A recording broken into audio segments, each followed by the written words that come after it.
All right, here we go. Hold your ears, folks. It's showtime. Live from the basement of the YouTube headquarters, it's the Stacking Benjamin Show.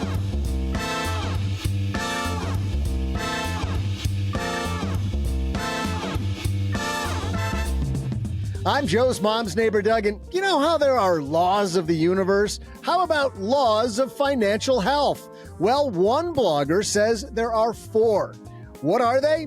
How do you fast-track them? On today's roundtable discussion, we welcome the woman who's fast-tracking her way to affording anything, Paula Pant. And she's joined by a man who's hoping his newborn fast-tracks her way to a nap, the host of the Best Interest podcast, Jesse Cramer. And the guy fast-tracking his way to nowhere. It's a long story. We'll get to it later. It's our own OG.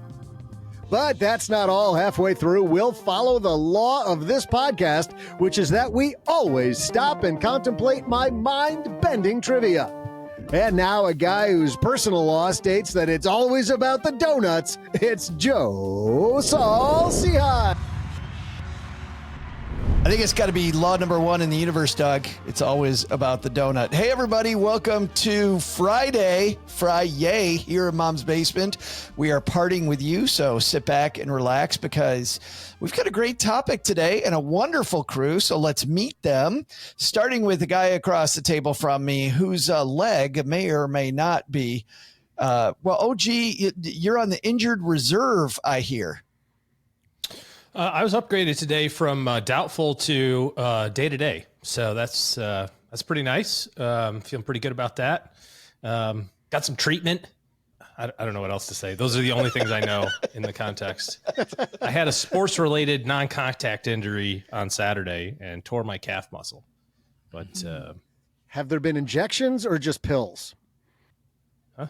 Oh, and the treatment? Yeah. Yes. Oh, really, I'm on the ice and compression path.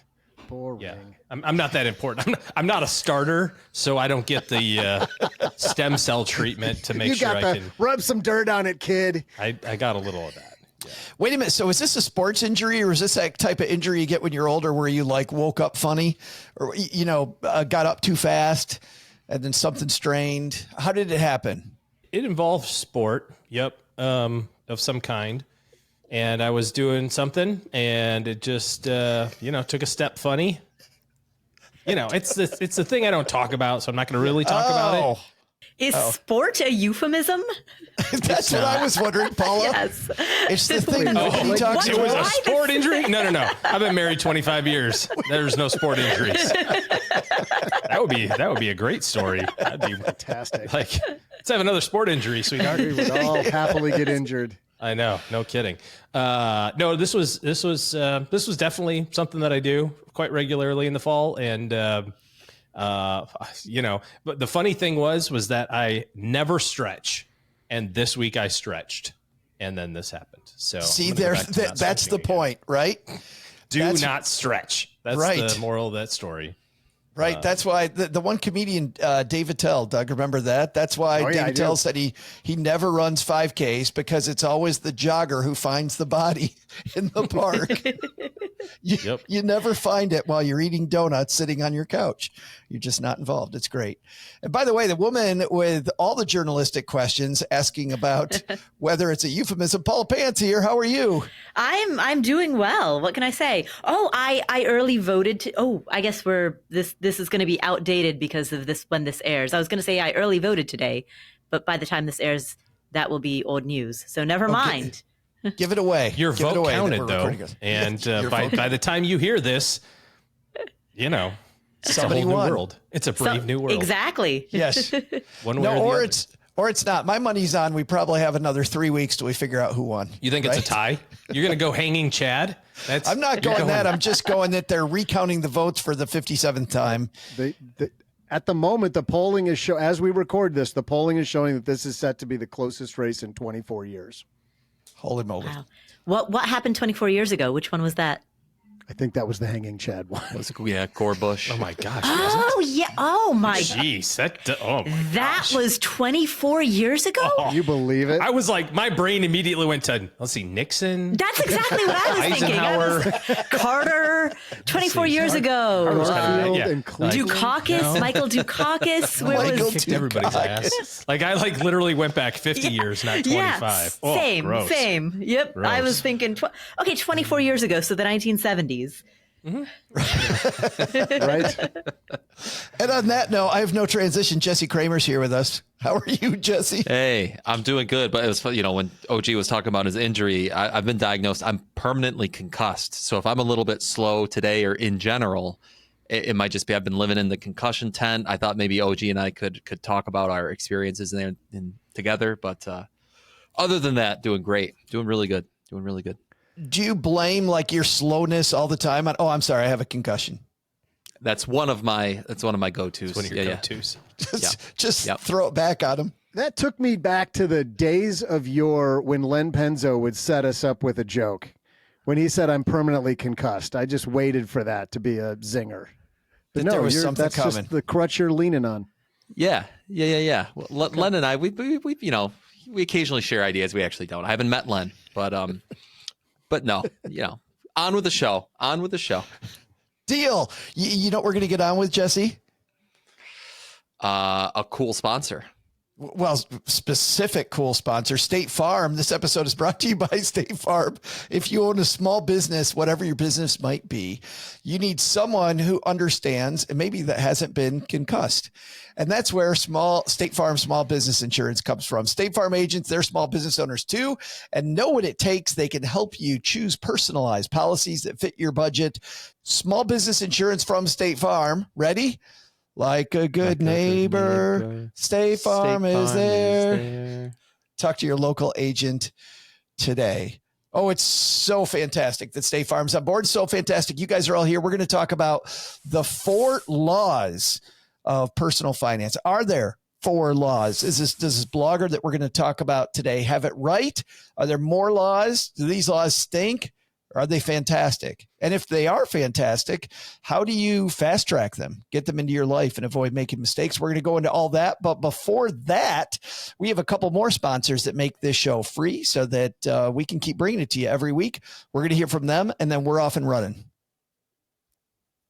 Jesse's here. Paula's here. OG and Doug. Let's get the party started.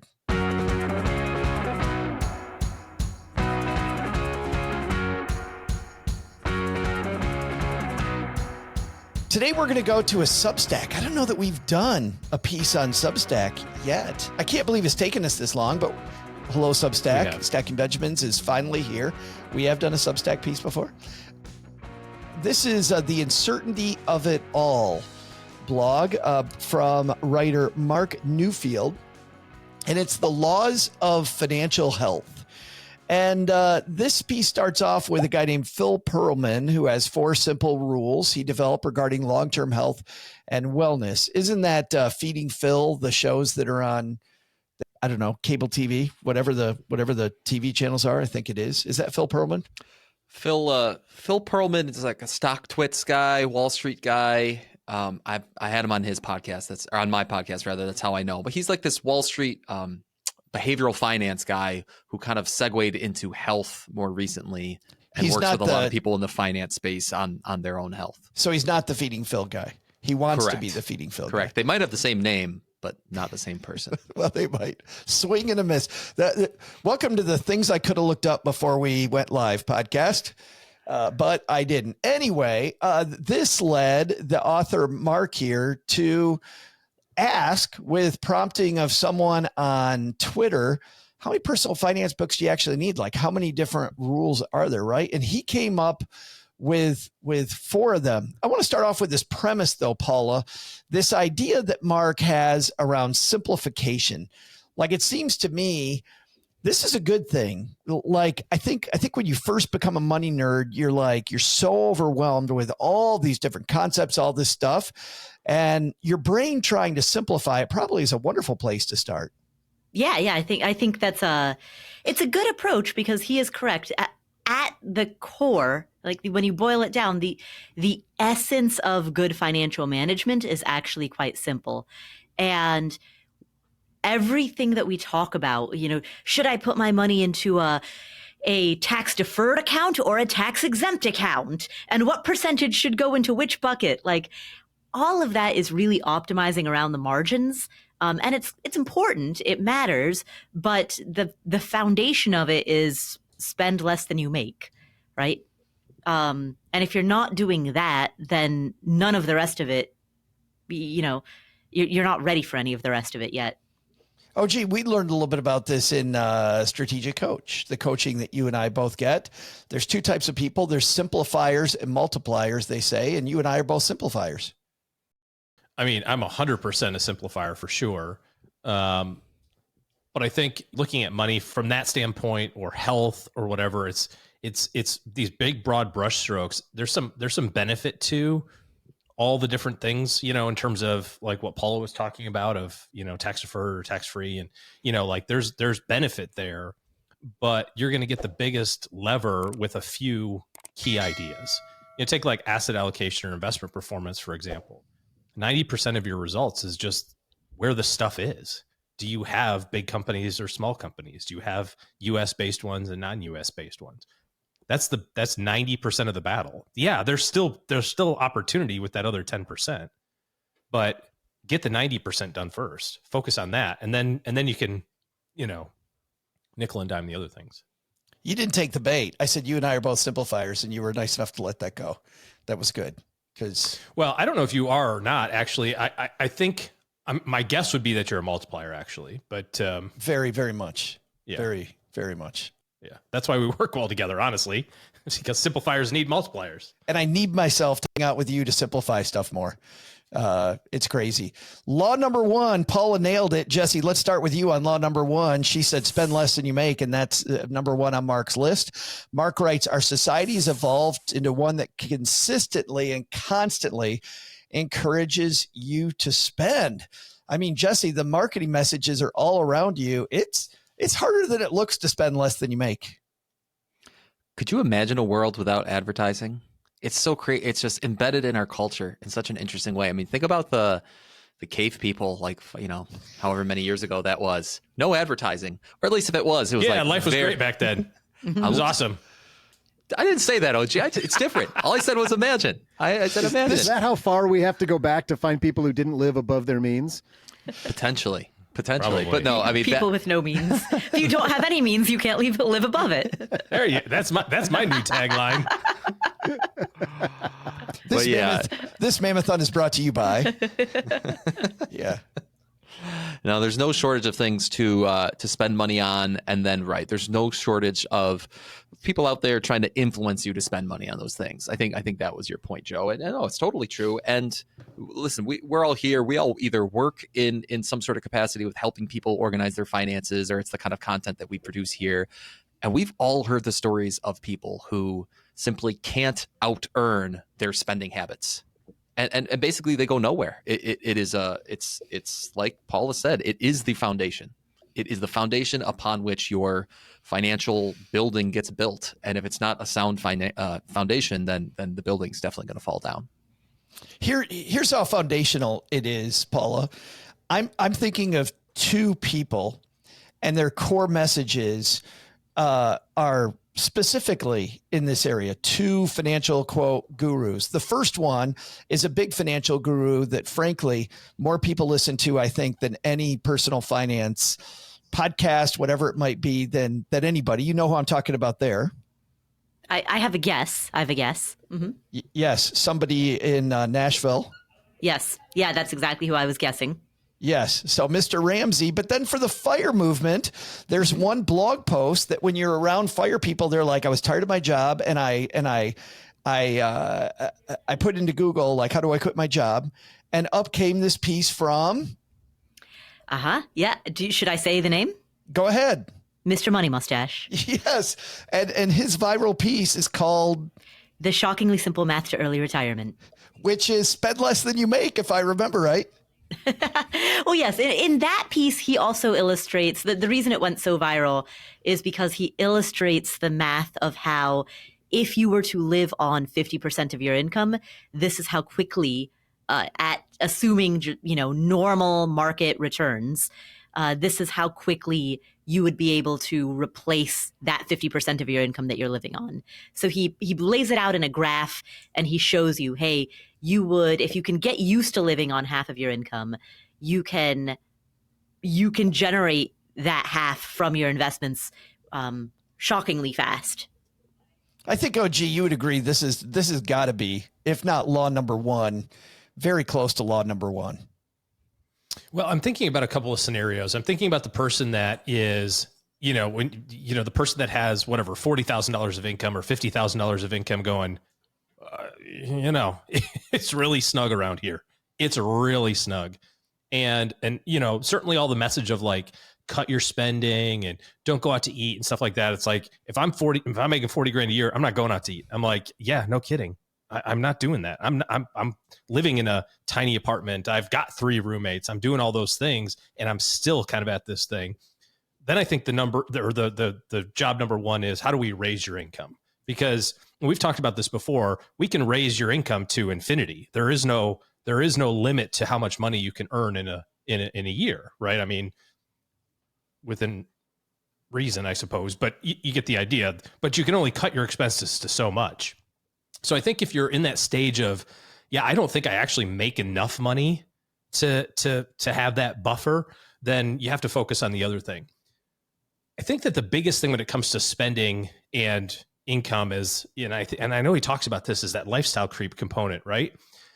And the more I think about this, the more I think about, you just have to hit pause for a short period of time. You have to, if you think about your expenses increasing, your income increasing, if every time it's like right at the exact same amount, you're always going to be, lips just above water, right? And to, what Jesse said earlier, it's like, if you're not doing it with 50K, you're not going to do it with 70, you're not going to do it with 100. That's a foundational thing, because you can't out earn your bad spending.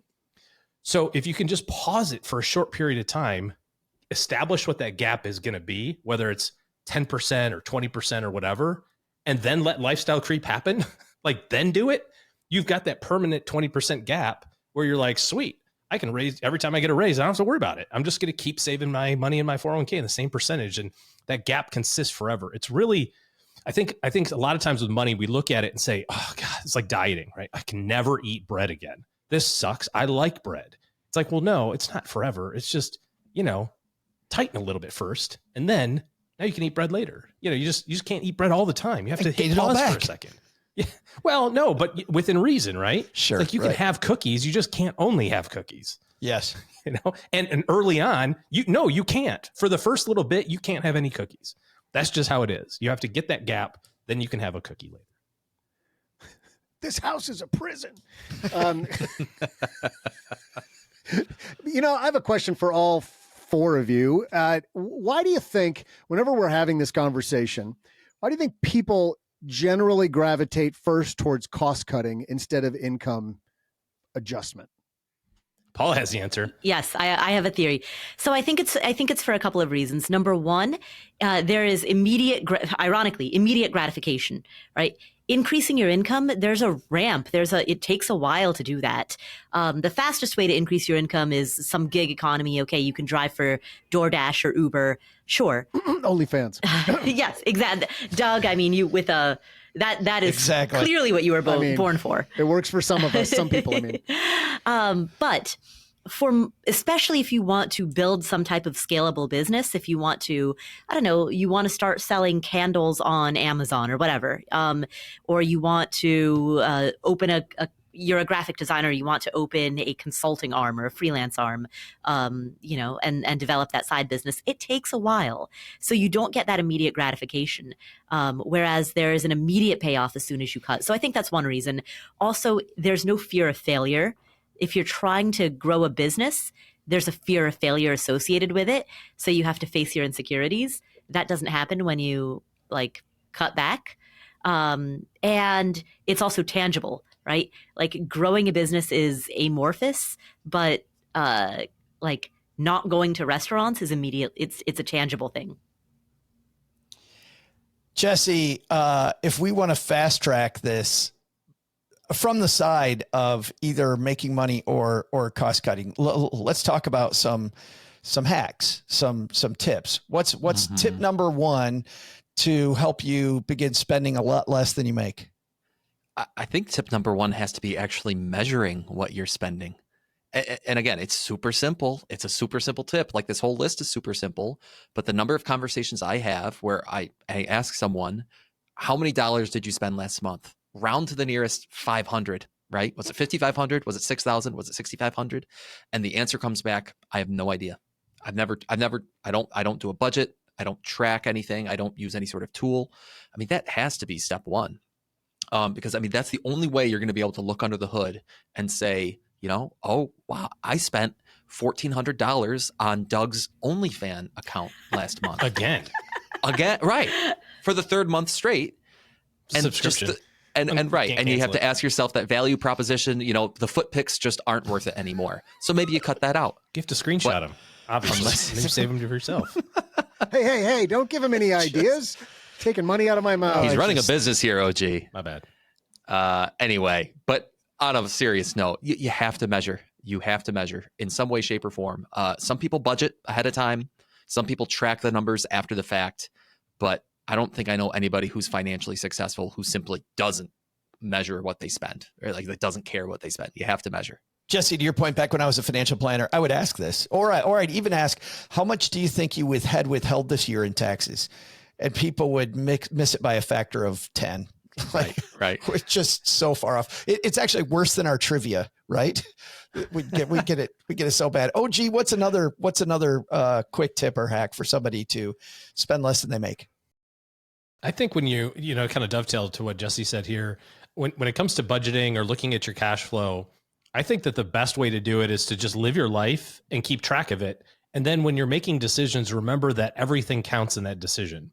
So many times people look at their expenses and say, well, I have to have a car, so I can't get rid of my car payment, or I have to live in this apartment. I can't change that. It's like, no, those things are all changeable. Those big numbers are changeable, and everything has to be fair game. You may choose, but just make a conscious choice. I'm going to have a car payment that's $800 a month, despite the fact that, it's a terrible financial decision, but be okay with the fact that you're making that decision. Don't just abdicate that and say, oh, I don't have to, I can't do anything with that. You can go sell the car with negative equity and go buy a crappier one and get a $300 payment instead of $800. It's doable. It's not fun to do, but it's doable. Well, and on that line, OG, I like the advice to start with the big stuff, right? Everybody starts with the small things. Yeah. So start with your housing, start with the car, start with housing, transportation, and food. Yeah. Paula, what's another hack to get on the right track? Well, all right. So he says, I'm trying to do this from memory. The corollary to spending less than you earn is paying yourself first, which is, oh, wow, look at that memory. Bam. Automate it. Yeah. Well, it's not just automated. It's decide how much you want to save, pull that off the top first, and then live on the rest. So it's functionally the anti-budget, right? You're choosing that savings rate, whether it's a raw dollar amount or a percentage of your income, and that's coming off the top first, and then you naturally then have to adjust to whatever is left over. I think for a lot of people that try to do that first because they don't want to budget, what I would often hear is, well, I don't budget. I just pay myself first. And I'm like, so where'd all this credit card debt come from? If you don't do what Jesse talked about for a while, pay myself first. I pay my first, then I pay Citibank second. Right. Right. Yeah, that only works in a debt-free context. Yeah, at least for a while. You got to get on board with how much you're spending. Number 2 on this list, Jesse, understand how much savings is needed to achieve your goal. Do you see this as one of the big 4 like he does? That's a good question. Do I see it as one of the big 4? I mean, I definitely see its importance. Let me start with that, and I'll kind of dive down that path a little bit. The idea that, at least my approach to financial planning is, right, what are your future goals? How much money you're going to need to get to accomplish those goals? How far out in the future is your timeline to that goal? And then we can work backwards to figure out a savings rate that's appropriate or an investment asset class that's appropriate for that specific goal. So to that end, it's like, yeah, you do need to understand how much you need to achieve your goals. Now, is this one of the top 4? It might be. It's definitely very important. Let me put it that way.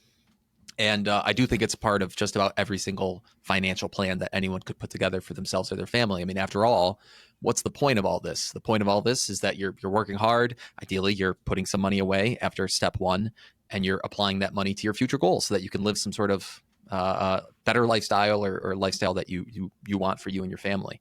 So as I'm meandering around this answer, Joe, I think I'm settling on that. Yes, I agree with it, and I do put it in the top 4. OG, you think this is in the top 4? I do. I think that there's another reason for it, not just knowing how much you're going to save, but know when your savings is good enough. There's so many people, and this is far fewer people than are the other side. So the one side of the coin is I'm not saving enough money, right? I have no idea how much I need to have, and I'm not saving anywhere remotely close. But there's another side for successful people, and they get kind of trapped into that success of continuing to save money when they don't actually have to. And that's not necessarily a good thing either. If you don't have a purpose for your money, then you're going to make bad choices with it. And once you get to the point where, from a savings or investing standpoint, that you're on track for your goals, you need to have a serious discussion, I think, about what do you want to do with the rest of the money. You know, if you're in your peak earning years and you've been saving your whole life, and you know you have a huge portfolio and life is good, and you've still got this mentality of, I still need to save like 30% of my income, otherwise I'm not. No, you're good. You can do something else with that 30%. You can benefit somebody right now. You can take 30% time off. You can spend that time with your family. Like, again, back to conscious decision making. Make a conscious choice for your time and resources that make the most sense for your family. Many times people are on the right track and then just keep on doing it, and then it's like, now you're way overfunded. You can't get that time back. You can't have that time with your family, or you can't have that time that you could be doing other things, or those resources that you could be benefiting other people with right now, if that's important to you. So I think having that goal in mind of, I need to be on this path, helps to prevent you from saving too little, which is probably the far greater problem. But then also saving too much, and know when you're good. Yeah, I mean, this reminds me of the conversation we had with Seth Godin, where Seth was talking about strategy. And the average person's like, why do I need a strategy? And Paula, this reminds me of the kind of stuff you talk about. He's like, it isn't so much, he says strategy, and people in business say strategy, but in your personal life, we call it intentionality. We call it about not wandering around. Why are we so afraid of setting up these concrete goals, right? You see, it's funny. OG talks about this. Jesse talks about this. You and I talk about this. And yet, yes, the average person out there, even though we've been saying it forever, what is your concrete goal? Well, I don't know. I'm kind of up in the air about what I really, really want. We take forever to set a goal. I think to some people, goals feel limiting, right? Because they'll see that as the closing of other doors. So I think that what is important is, to anybody who might feel that way, I'd like to convey the message that you are not shackled to your goal. You have the freedom to choose to change that goal at any point. But it's important to have a goal, even if you're going to change it later, because going in some direction, no matter which one it is better than going in no direction at all. So is that then, because I'm going to ask everybody for their hack on this side, I think your hack then would be set something. Yeah, exactly. It's like when you begin your career, like I have friends who they never quite knew what they wanted to do. And so they just worked a whole bunch of odd jobs. And then eventually they turned 30 and they're like, all right, I've just been working odd jobs throughout my entire 20s. Versus I know other people who they picked something and they got career related experience in a field, and then later, even if they decided to pivot their field, they still had skills, they had references, like, even if they decided to make that career change at the age of 30, they had a much stronger foundation that allowed them to go into that change from a stronger position than the people who had just been working odd jobs. It reminds me of a discussion I had with David Green about the same thing. I mean, he was working at Baskin Robbins, and his first job, Paula, his first goal was not a big one. It was just to make the kind of money that his brother was making, bussing tables at a Mexican restaurant instead of working at Baskin Robbins. Then he ends up with the manager at Quiznos, and he slowly makes his way up to being the number one waiter at a high-end restaurant in his community. Wow. Just making money hand over fist. And all the skills he made to then now negotiate these big real estate deals he did, because he knows how to make people happy. He knows how to talk to people. He knows how to move at a pace that a lot of people don't know. Yeah. Those are all, and it was just from not working at Baskin Robbins. Goal number one. That's awesome. Yeah. Pretty awesome. Jesse, well, what's a hack in this area? Well, the whole goals question made me think of, wasn't it here a few weeks ago when we talked about quests, going on quests over setting goals, or something along those lines? And what your original question, Joe, was like, well, we're all goal oriented, or at least we say we're goal oriented. And a lot of people say they're goal oriented, and yet they don't always set goals. Why? And I think one of the things we discussed then that popped back into my head is, well, if I don't set a goal, then I'm by definition not going to fail, right? If I want to retire by 50 with $2 million, I'm setting that mile marker out there.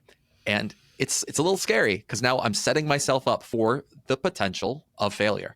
Whereas if I just say, I just want to save some money and we'll see what happens and we'll figure it out in the long run. Well, okay, the fear of failure isn't really there because I haven't really defined a goal yet. So I wonder, I'm playing armchair psychologist here a little bit, but I wonder if in the back of people's heads, whether they realize it or not, that fear it exists. You know what's funny is I think of the quote, the Michelangelo quote, as you're talking, Jesse, which I have to remind myself of all the time. It's better to make a really, really big goal and not reach it than to make that goal that's super easy to get and I easily achieve it. It's funny. A lot of people compare me to Michelangelo, but they're referring to the Teenage Mutant Ninja Turtle, not the famous Italian. The other, well, that one's cool too, right? Yes. Cheese pizza. You love pizza. Absolutely. We're going to stop right there. We've got two more of these to get into. But before that, at the halfway point of every Friday podcast, we pause for this year-long competition, which got interesting before the end of our 8 weeks, which is Paula Pant had a necessary and big win, which meant that Paula has 10. She's only one behind Mom now with 11.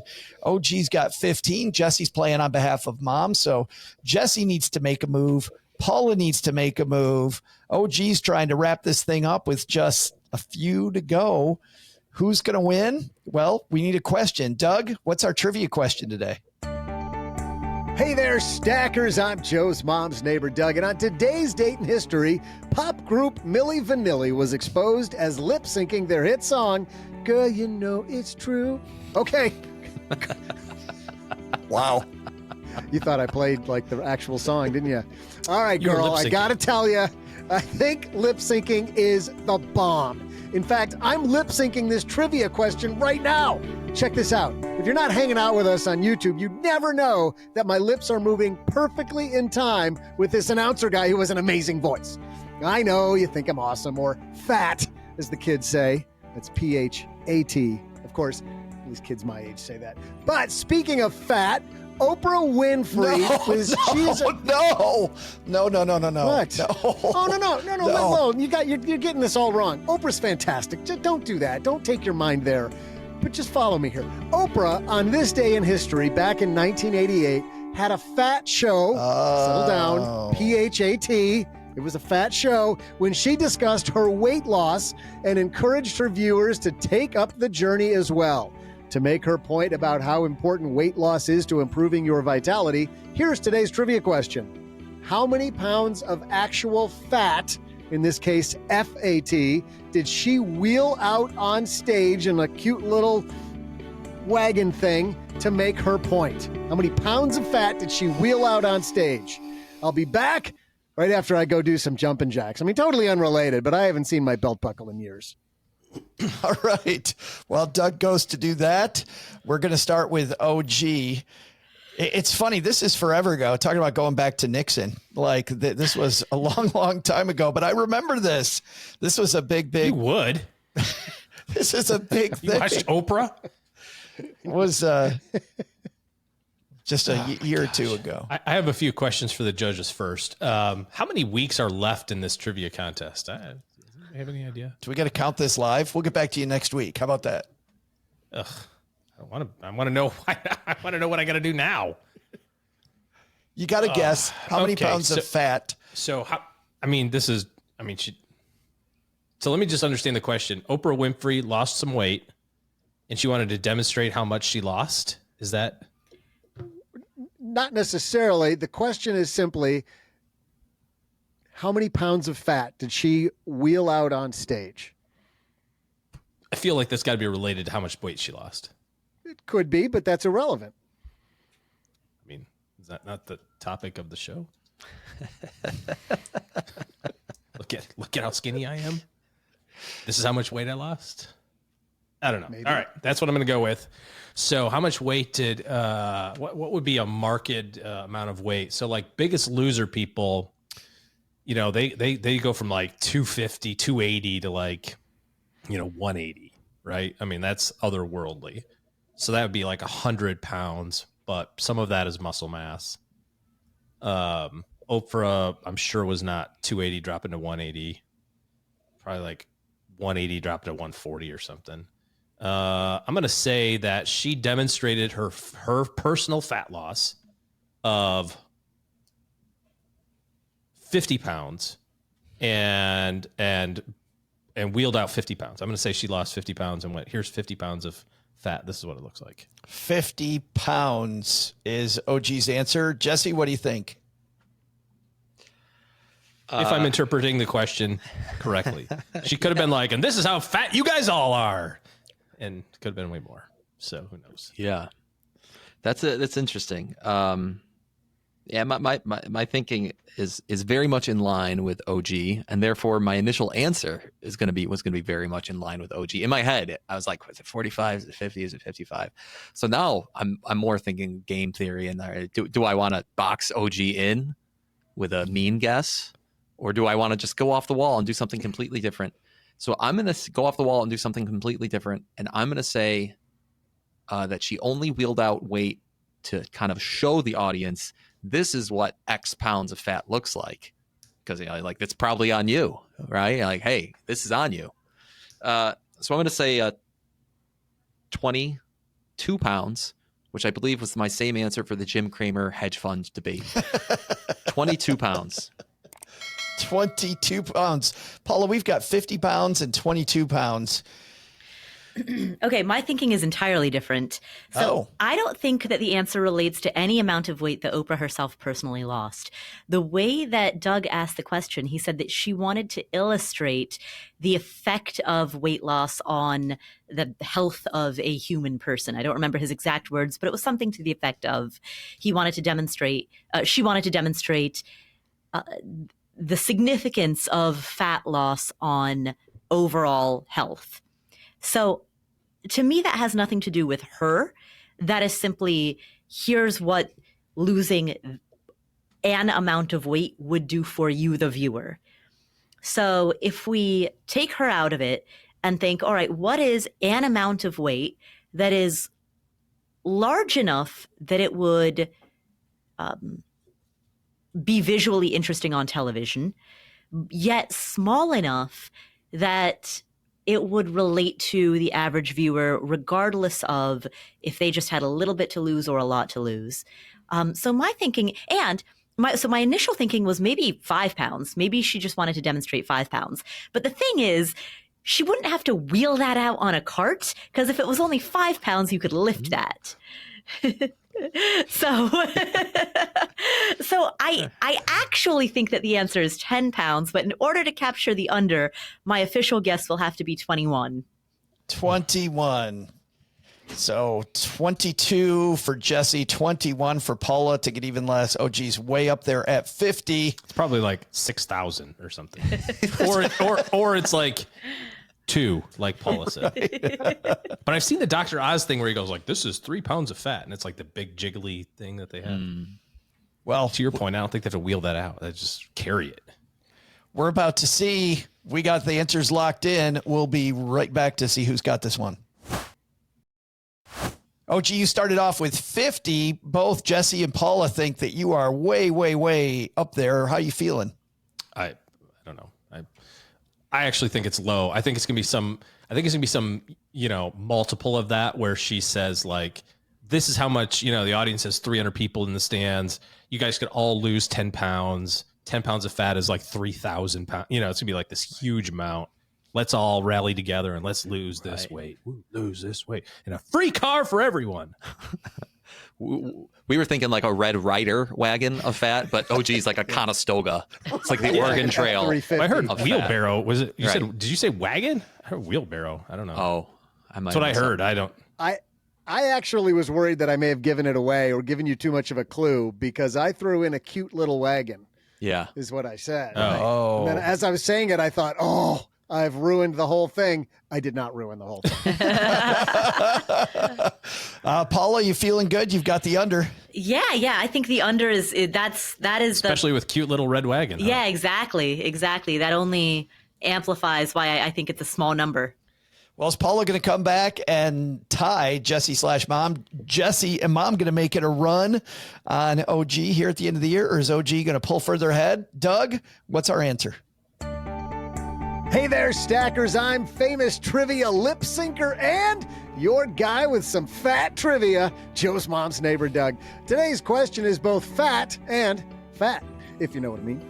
We asked you before the break how many pounds of fat Benjamin Stacker extraordinaire Oprah Winfrey wheeled out on stage in her cute little red wagon to show proof of the effects of weight loss. The answer? Well, by now, I don't make it that easy, but what I do, specifically to annoy OG, some doo-doo here. Some doo-doo coming. I say that the real answer is 46 pounds more than what Paula guessed, 45 pounds more than what Jesse guessed, and just 17 pounds more than what OG guessed, because the correct answer is 67 pounds of fat, making OG our big fat winner. And we're not saying PHAT either there, OG. Not that. I mean, I was gonna, but then he won. So, yeah. No, it's just the regular kind. So it was the amount of weight that she lost. Was it It what she was lost? the amount of weight. She lost 67 pounds. That's pretty good. I mean, that's a lot. Yeah. It's a lot. To be fair, it wasn't 67 pounds of fat. Some of it was muscle mass. It is. It is. She talked about how life transforming it is, and all the other things that come with that weight loss, and just a powerful statement when you see that. You think about people walking around, and to your point, OG, did you say this about the 5 pounds of fat? Like just when they walk It's around with that, huge you're like, amount. I know, you're like, oh my goodness.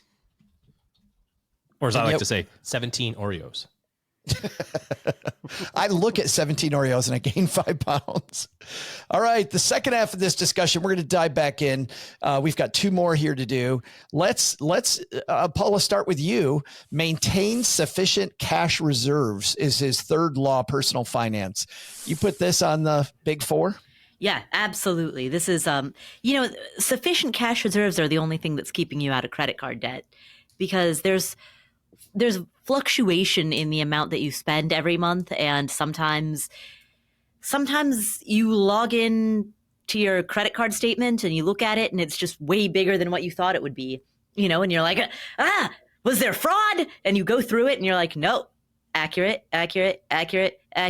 Darn, no fraud. That was it was all my me. fault. Yeah.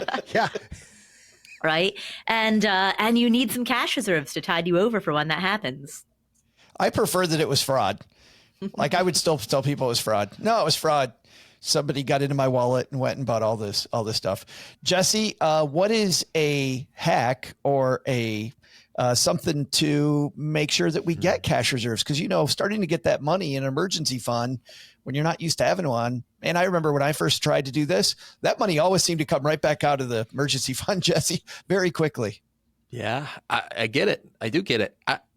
From that point of view, Joe, I mean, it comes back to the whole spending habit and just a matter of making the decision that building up an emergency fund has to be a higher priority than spending that money down. And maybe it just comes with time, because I know I've talked to some people who will say my emergency fund's $15,000, and they have the problem where as soon as they see $16,000 in their account, well, that extra $1,000 is going to get spent. So for that person, maybe they need to develop a habit afterward to siphon off the extra money and do something more productive with it. But especially when I'm talking to younger people out there who are just building that emergency fund for the first time, I mean, it takes some work. If you're one of the folks that OG was talking about before, and you're already on a lower income than you'd ideally like, and you've got plenty of places where you're spending money just to kind of keep your head above water, and maybe you can only afford to put in $100 or $200 a month away into your emergency fund, well, it's going to take a long time for you to build up 3 or 6 months of living expenses in that emergency fund. So there's nothing to do though, but keep on grinding, keep your nose down, and do it, because in the long run, as Paula mentioned, it can be a real safety net. And one last note I will say is semantics. This is purely semantics, but I might expand this particular top 4 a little bit to say, like, yes, maintain a sufficient cash reserve. I'd expand it just to say, like, maintain sufficient safety nets, because there are a few other financial safety nets that people ought to think about and are really important. Like what? What are you talking about? Well, I would just think about like basic insurance needs, whether it's health insurance or life insurance if you have a family. But some of those basic safety nets in life, insurance being a safety net for a risk that otherwise your finances couldn't overcome, those have to be pretty high up in the financial priority list. It's funny you say that, Jesse, because, as people get more assets, it makes sense to lower the amount of insurances that you have because you can now self-insure. And yet I rarely, when I was a planner, saw that. I would see people that had nothing skimping on insurances because, they were going to take a risk on it because they didn't think they could afford the premium. And those are the people that especially can't afford to do that. Yeah. It's challenging though. That's a challenge because, right, yeah. If you already are struggling in your financial life, to then go spend money on insurance that you hopefully won't need anyway, that's a really hard argument to make for someone. Oh, gee, is there a simple way for us to kind of build a wall between us and these reserves so we only get it if it's an emergency? Well, I listened to you say the problem is you build it up and then it goes away. I think it's doing what it's supposed to be doing. That's the whole purpose of it, is to provide that cushion for you to not go into credit card debt with it. And I expand on what Paula was saying before. It's not just the ebbs and flows of the spending, but the timing of the spending. There is very, very, very few people out there who are using cash as their kind of main source of spending. Some people use debit, which, okay, cool, but most people don't do that either, and so the timing of the cash flows also matters, right? So you're spending all this money, and hopefully all the money that you're earning during the time you're spending, you're holding on to then turn around and pay back the money that you spent while you were earning. It's a little different in terms of the timing of the cash flows. And then you drop a large expense in there, all of a sudden, car repair bill or a home repair bill, and all of a sudden it's like, oh crap, the timing got screwed up. So that's why you have to have that extra emergency component. And I'm also with Jesse on this, that there is no fast path to it. It's just going to take a while, and you have to be okay with the fact that it's going to take a little bit. And if you're saving $100 a month and you're trying to accumulate $10,000, well, it's going to take 100 months. It's just, that's the math, so I would try to figure out ways to accelerate that, use bonuses, use, extra income earning, whatever, as an opportunity to kind of get that as quickly as you can, because the cash reserve component is the thing that allows you to do investing. And again, try to raise your income, like you said earlier. Yeah. If you don't have an emergency fund, you can't invest, because you'll end up using your investments at the wrong time when something bad happens in terms of your cash flow. Correctly so, not going into debt, but usually, things don't go wrong when the market's up 30%, right? Like, things go wrong when the market's down 30%. And then you're like, well, I put in all this money in my account, it's down. Now I got to take it out because I lost my job. So I've lost money on this endeavor. Investing sucks. It never works. You know what I mean? Like, all the negative emotion that comes with it. Yeah. The cash reserve is the thing that gives you the key to the investing room. So wait, you're saying when I invest in something, I'm not supposed to touch it again after that? If you touch it too much, Doug. What did Mom say? No. You're blind. Paula, let's talk about one more aspect of this before we move on, which is, you've got a section of our audience who's like, yeah, emergency fund, I don't need that. I got access to credit, and even a high yield savings account earns a really crappy return. What do you say to those people? The purpose of an emergency fund is not to generate a return. So don't evaluate it based on the return that you're getting, because that's not the point of it. When you say you have access to credit, functionally what you're saying is, I'm going to go into debt. And ask anyone who has ever really struggled to come out of debt how much fun that was. And do they want to do that again? I'm hearing Dr. Phil in your voice there, Paula. How's that working for you? How's that working for you? Yeah. Well, and the other piece to this, Paula, is that, again, you're relying on somebody else to fulfill their obligations, right? And an unsecured line of credit is just that. It's unsecured. And guess what happens? When do you need your emergency fund? When stuff's going sideways in a hurry, when the economy sucks, what does the bank do when things are going sideways? They contract their lending and they say, oh, hey, by the way, I know that your credit card limit was 10,000. It's 5. I personally have had this experience where we had a $15,000 limit on a credit card with a $14,980 balance, and we needed to spend $7,000 on the credit card. Like they had no option to pay any other way other than to charge it. We paid $8,000 on the credit card, and the charge didn't go through. And they're like, yeah, the charge didn't go through. It's not going through. We finally called Discover, like, what's going on? We made a 8,000. They're like, yeah, we changed your credit limit. It's now 8,000. Wow. Like literally we went from 15 to 8 because we made that $8,000 payment. They're like, oh, thank God. Wow. And so relying on that as an option is risky at best, because at any moment, unless they're contractually obligated to give you that line of credit, which guess what? No bank is, they can at any time go, oh, you know what? And there's so many algos out there. Yeah. I feel like people that say that don't remember 2008. When that was they just may not happening all the time. Or they just weren't part of it. They were in a different part of their lives. Sure. Perhaps, but the algos are so much smarter now than they were years ago. I know. Algorithms know this stuff cold, right? They know what's going on. And and all these credit reporting agencies all talk to one another. All the credit bureaus release information to all the lenders. They know what's going on in your life. You know what I mean? Like they've got it pretty well wired. And when all of a sudden they go, oh, what's going on here? Oh, gee, usually carries a $20,000 balance. All of a sudden he has 50,000, now 60, now 70. Some bank somewhere goes, I'm out. Not me. I'm not getting stuck with this. Cash is your key. Last one on this list is to systematically and automatically save and invest. I don't think we have to bandy about, as Mom says, this point. I think this one's the one you hear all the time, right? Paula said it earlier, pay yourself first and make it automatic. Let's talk about the thing that OG brought up, though, the confidence, right? If you feel like it's tight, and I don't know a person that doesn't think it's tight. It didn't matter who I met with. Most people thought, man, the budget's pretty tight this month.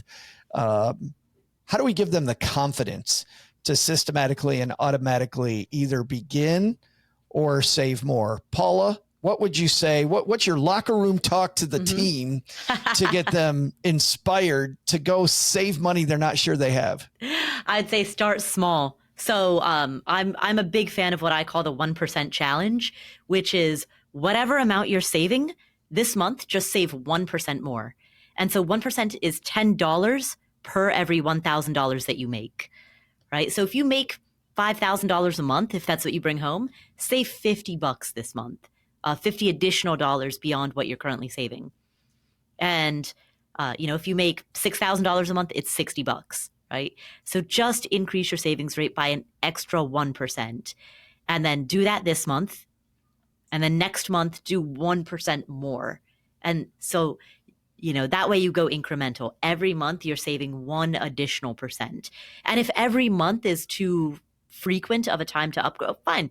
Save 1% and then hold to that for the next 2 months. And just get used to that for 2 months. And then in month 3, ramp it up by an extra 1%. Cool. Go that route. And after a few months, you're at 100%. Yeah. Yeah. Well, okay. If you hold for 2 months and then ramp it up by an extra 1%, that means you're saving by the end of the year an additional 6% above and beyond what you're already saving now, right? That's huge. Which is nice. You just remind me of the meme that says, always give 100% except when giving blood. That's not good. Jesse, let's inspire people beyond what Paula said. How do you inspire somebody to save money they don't think they have?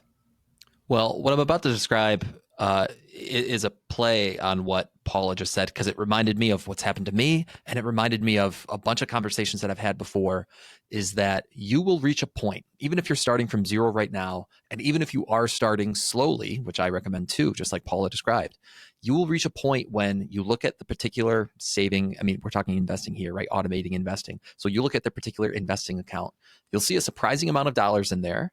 And you'll start to wonder to yourself, like, whoa, suddenly I have $5,000 in this account. It's invested in this thing that I learned about through some smart person online. It's a VTI or whatever it may be. It's the Merriman portfolio. And that amount of money invested in a way that you, let's be honest, at this point in your financial life, you don't fully understand. You were just following someone's directions.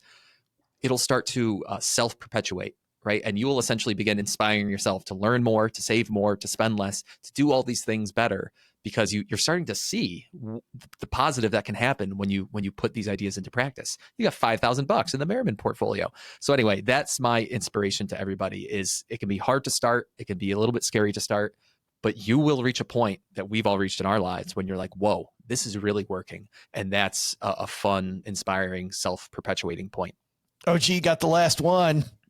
Big locker room pregame speech. What's it going to be? I was just thinking about this in the context of Paula's 1% component, and I like that a lot. I like the just do a little bit. But I also like playing the other game too. And I know everybody here has gotten a massage before, had a stiff muscle, or a torn whatever, and you just you maybe you have a masseuse or a loved one or somebody. You're like, I got a little, and they go, is it right here? And you're like, oh yeah, it's right ouch. There. It's right there. And they go right here, and they just kind of keep pushing on it. And then finally that pressure releases, right? I think it's equally effective to do the little 1% deal to also go the opposite direction and go, what would be the insane amount of money to save right now? I'm saving $100 a month. You're going the fire route. Could I save 1,000? Screw it. Crank that automatic savings up to 1,000. What's the worst that happens? The money goes into your savings account and you go, yeah, that didn't work. I got $1,000 credit card bill. Or that didn't work. I have an $800 credit card bill. Pay your $800 off and boom, you save $200. Just see how far you can stress it before it breaks. And you'll find where that point is very quickly. And you can do this down to the week, right? You don't have to wait a whole month to see the impact. You can say this week's paycheck, I'm putting half away. I'm going to put half into a different account and I'm going to live for this week. And just see what happens. And if you have the opportunity you go, well, I wasn't able to, do all that, but I was able to save a quarter, or I was able to save 10% or whatever. It's just an interesting approach or an interesting way to find out where that breaking point is. In conjunction, maybe with the other side of it, right? Do the 1% thing, and then also just kind of crank it up every so often just to see where you can stress that. Can we go back to the massage part? Like, where would one go to find a massage like that? No, I think on that note, OF.com/hairy feet pics. And Doug's OnlyFans account. I just like don't and want to subscribe end there, but normally at the end of the show, I'm like, that's a great place to leave it, but that's a terrible place to leave us. Hairy feet pics? No. My goal is always to say something that I immediately see Joe's face going, can I edit that out? Let's see. Is there enough of a space to make that go away in the actual podcast? How quickly can we get that done? Let's find out, speaking of getting it done, what each of you are getting done in your little area of the universe. OG, this fine November weekend, what do you got going on while you're not doing your sports thingies? Well, as the kids say, I don't know what they say. I am not skipping my sport activity. I'm powering through. I ain't no fool. I was going to say something a little bit racier, but I'm doing it, man. It's okay. I can't get worse. Can't tear your calf more than once, to my knowledge. I'm no doctor. Yes, you can. No, I'm pretty sure not.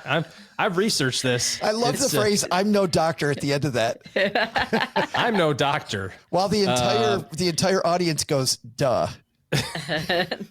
But after, so get a little weekend here, and then all next week, I'm actually with my a bunch of firm owners. Really excited about this. We go every year. There's 8 of us total, and Roger Whitney's part of the group, and a couple other people that have been on the show.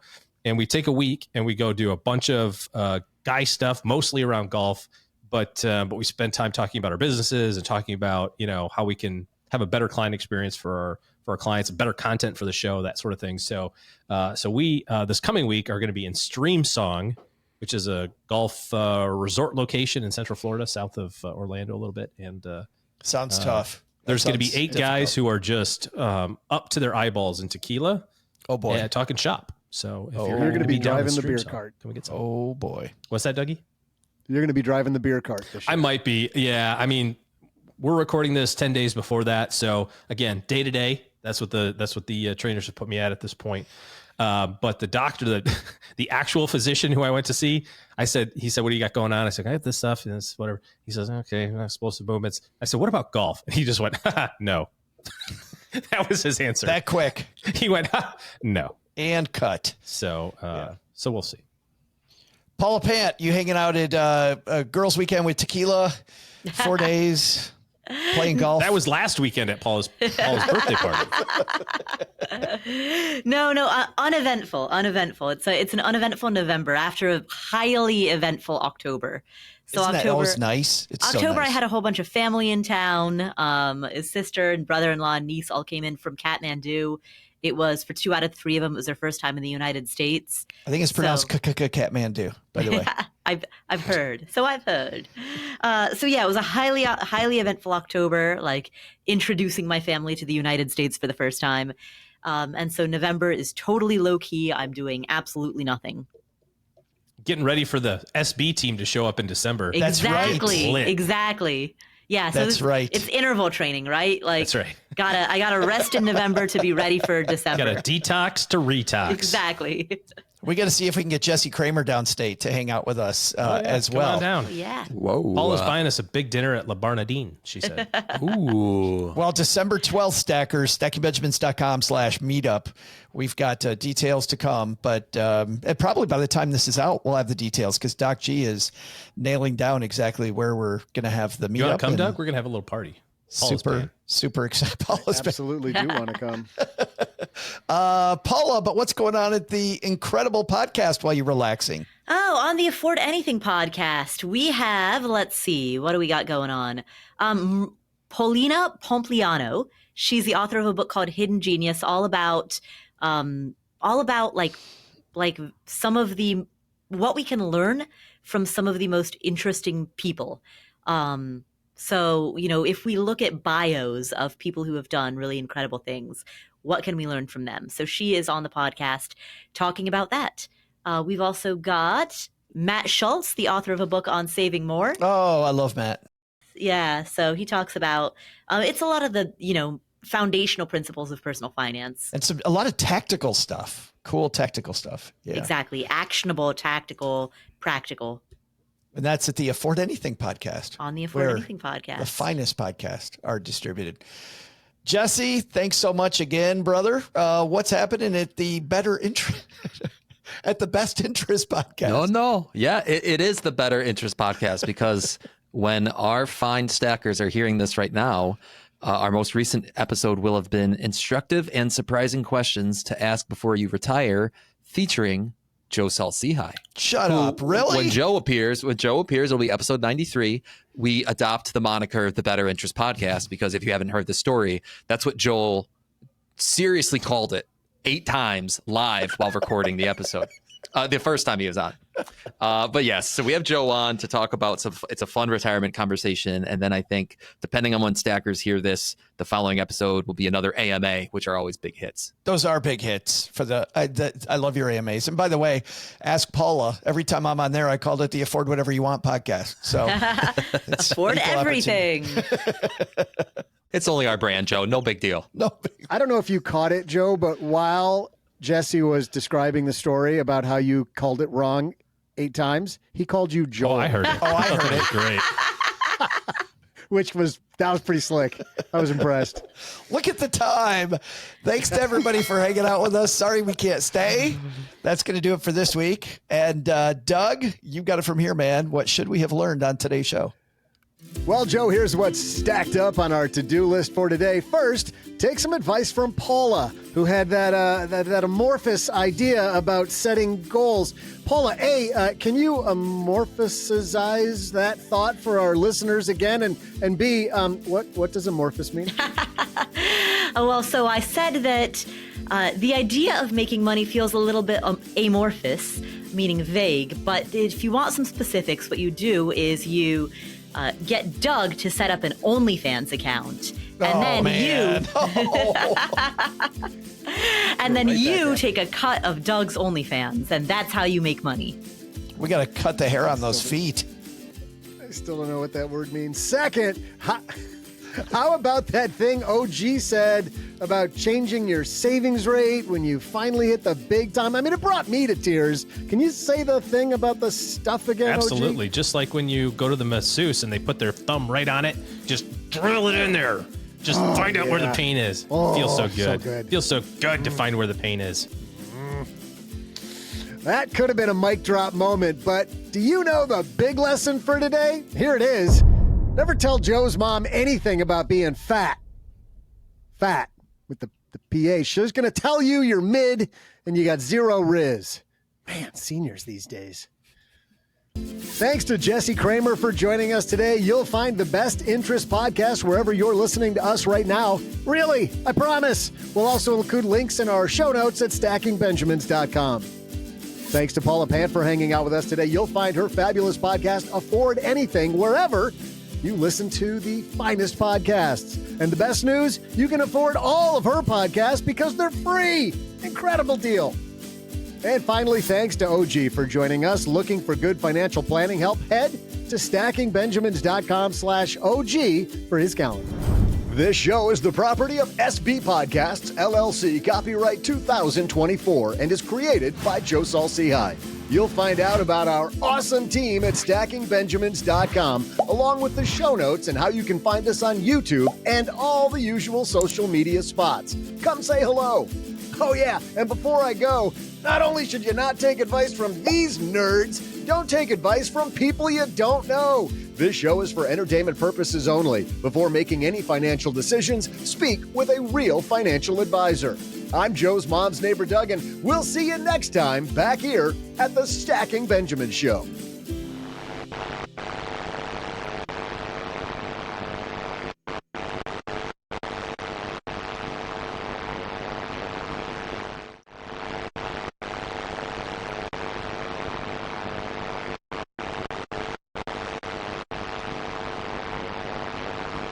And Katie says, a former massage therapist and Rolfer here. Rolfer. Oh, Rolfing is great. I feel like You're rolling on Rolfing the is floor something I laughing? did What at is 2:30 in the morning after too much beer. Too many scoops of coleslaw. Birthday coleslaw. That's it. Is that your 50th birthday, Joe? Was that what that was? And Katie, by the way, says thumb, elbow, baby. You put the elbow in it. Oh my gosh, the elbow. Oh, Do you like that? Do you actually like that? Because I hate it. so great. I remember, so there we had the chair massages. I went to a chair massage in the airport one time, and there's different people, and you don't really pick. You're just like, hey, do you have time for 20 minutes? And this huge dude rolls out, right? And I'm going, okay. I mean, usually it's a lady, but whatever, it's fine. And he just like goes, You're nothing if not open-minded. exactly. He goes, how hard do you want it? Oh, And I said, no. Oh, no. I can take whatever you can give. And he goes, we'll see about that. And I'm like tears are streaming down my face as like every knot in my lower back is being, I could just imagine this 300-pound dude with his elbow right on my back. It's like you're on the massage version of Hot Ones. I don't know what that is. That's that thing where they have the guest eat the hotter and hotter wings. Oh, yeah. And as they're talking. Yes, I was the totally like, massage oh, yeah, I can do it, bro. Yeah, man, I'm good. And he's like, we'll see about that. Yeah. Silly little child. Yes. That's fabulous. I work out very Thanks, hard. TJ, by the way. was TJ awesome. said, nice job, kids. Oh. Thanks for hanging out with us. Cool. All right, everybody. We'll see you next week.